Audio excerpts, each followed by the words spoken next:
Sì, dicevo che è stato presentato il piano urgente di sanità pubblica. Con noi c'è il professor Andrea Crisanti, che è il direttore del laboratorio di microbiologia dell'azienda ospedaliera di Padova. Di che cosa si tratta? Guardi, si tratta di un piano di sorveglianza attiva che ha l'obiettivo di individuare le persone infette in categorie o che sono a rischio o che sono vulnerabili, va bene? Quindi partiamo da quelle che sono vulnerabili e il nostro primo obiettivo sarà quello di identificare le persone infette, possibilmente portatori sani, all'interno delle case di riposo per anziani, perché non vogliamo che il virus entri là dentro perché potrebbe fare veramente una strage.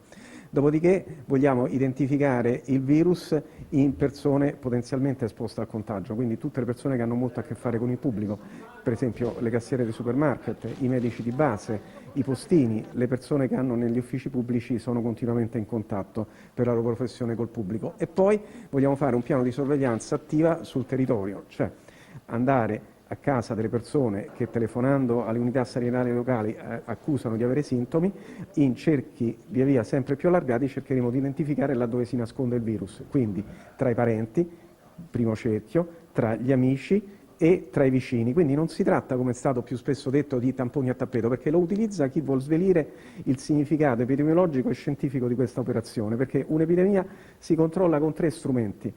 E negli ospedali per curare le persone malate, nell'isolamento sociale per evitare il contagio e nella sorveglianza attiva per eliminare tutti i possibili focolai e le fonti di contagio.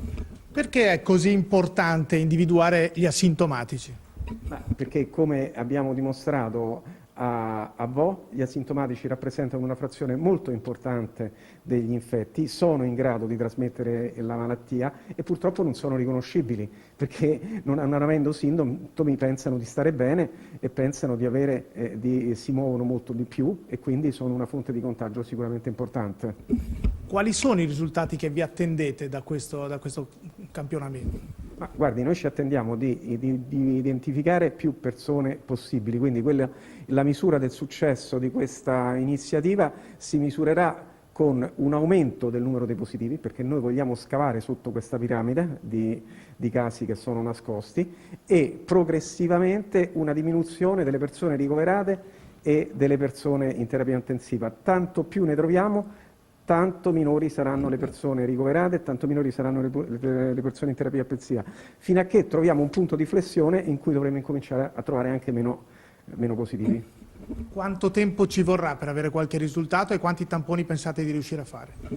Guardi, quanto tempo ci vorrà non lo so, perché purtroppo nessuno ha ancora una visibilità totale del numero di pazienti infetti.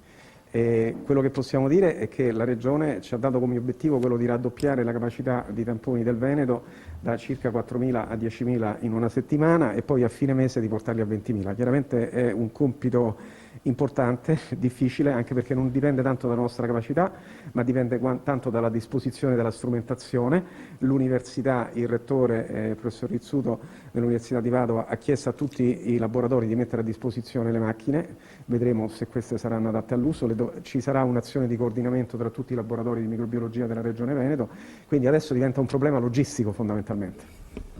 Dal centro operativo della Protezione Civile di Marghera è tutto, linea allo studio.